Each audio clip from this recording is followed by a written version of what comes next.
What's up, guys?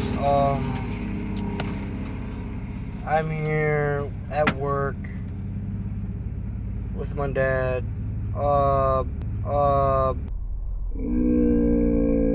what's up, everybody? Today we're back at it again with another 2016 anniversary review, and today's anniversary review is going to be. I'm recording this with my phone, by the way. I don't have a camera, so don't judge. But I just want to do a review, a face review. I don't know, of Kendrick Lamar's Untitled Unmastered. By Kendrick Lamar, right? Yeah, I by mean, Kendrick Lamar. yeah. So, yeah, again, this is part of just like our 2016 retrospective series, and also on the top of that, we did the To Pimp a Butterfly last year, and I remember last year we said that it didn't age well, right? So, like, what do you think about? What do you think this one aged well? I don't think it aged badly. Cause yeah, cause it's kind of just like B sides for To Pimp a Butterfly. That's pretty much all it is. There's like one track, I think it's Untitled 4, where he's like complaining about white people. Hmm. But I feel like that's just part of like the Kendrick Lamar shtick. He's just complaining about like white people. Well, 'cause I listened to it last year when I was done with To Pimp a Butterfly, so I listened to it again. And the most interesting thing that happened to me was that when I was trying to like sit down and just listen to it. So I decided to try to look for the FLAC files of the album, and there were some torrents of it. Because basically, if you guys don't know, the only way you can really get FLAC files is if you rip off the CD, and I don't think I could find one that was because there were like torrents or whatever, but they took a while for or they didn't have enough seeds.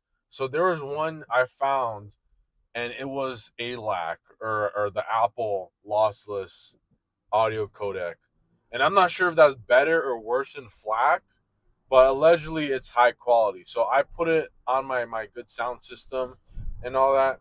And I think I said before, I was like, there's no way this album isn't like mastered on some level. And now I'm starting to think it is unmastered because if you listen to an album on like headphones or on your phone, like you can't really tell. But like if you listen to it on like a high enough like speaker system set, then you can kind of notice like some of the imperfections. So uh I can kind of hear it. Obviously there are some songs on here that are just like total just like demos. I I didn't like how they didn't give the songs like actual titles. They just called it Untitled 1, 2, 3, 4, 5. Kill Yourself. But I would say the best songs were like Untitled 1 and like the last one. How many is this, 8 or Untitled 8? Because Untitled 8 has like the most that would be an actual song. And then Untitled 1, I just like it because like I feel like that's like a good soundtrack for like the end of the world. I It just feels like the end of the world. I don't know. What think was Untitled 8 feels like the end of the world. uh but is it, I don't know. I don't know if I agree with that. I need to listen to it again. And I don't want to. I don't want to give Kendrick Lamar more listening time. But it's funny that this album came out when it did because 10 years later, a week ago, we get because this is like B sides, and it's like 30 minutes long. And last week, or like was it last week or 2 weeks ago? I forgot. We got the Baby Keem album, and if you guys know, Baby Keem is basically just yeah, it is. Oh, that's his nephew. That's his nephew or cousin. But real people know that Baby Keem only drops music when like Kendrick doesn't have an album coming out. So in Baby Keem, shut your bitch ass up. I'm walking here. Baby Keem is basically like another persona for Kendrick Lamar, so that he can make music that isn't on the cutting board for his regular albums. And so he basically did the same thing because that Baby Keem album, it wasn't really bad, but You could turn over and get like some shameless plugging. Nah, nah, they get But enough as it is.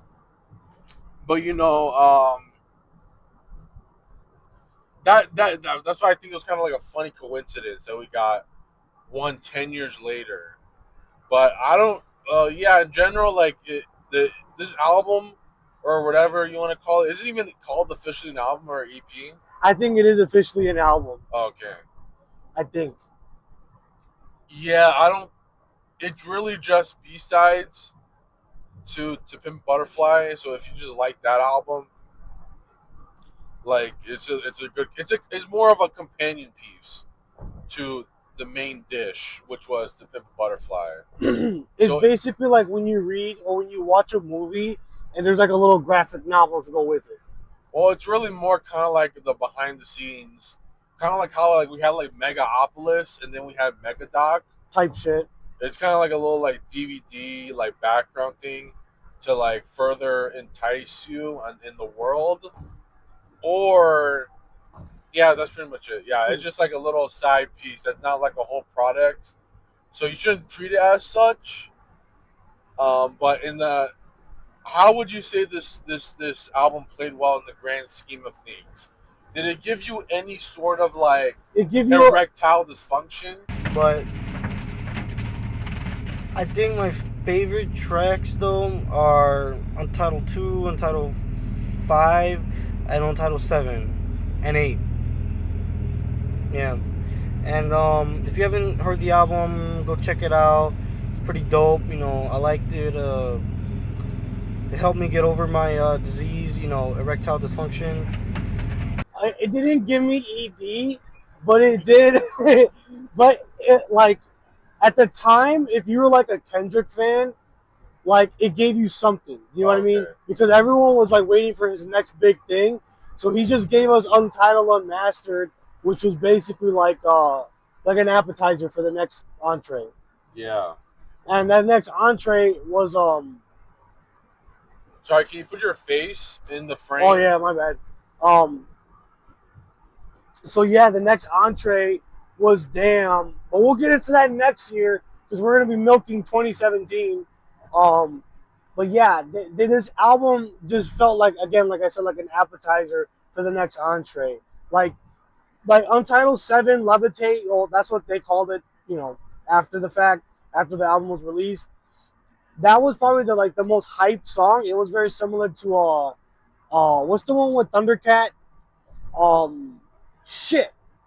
These walls. No, maybe not these walls. I don't know. But it what I liked about Untitled Unmastered is that it kind of retained that like funky, jazzy, like that funky, jazzy sound. And we've never gotten that ever again. We've never gotten that sound. Well, maybe from other rappers, but not from Kendrick. I will say the best song I remember from this era that I've listened to. I don't think you've listened to this one, but it's this song called "Never." You can never stop me now, or you can never catch me. It's by Flying Lotus, but it's a Kendrick song.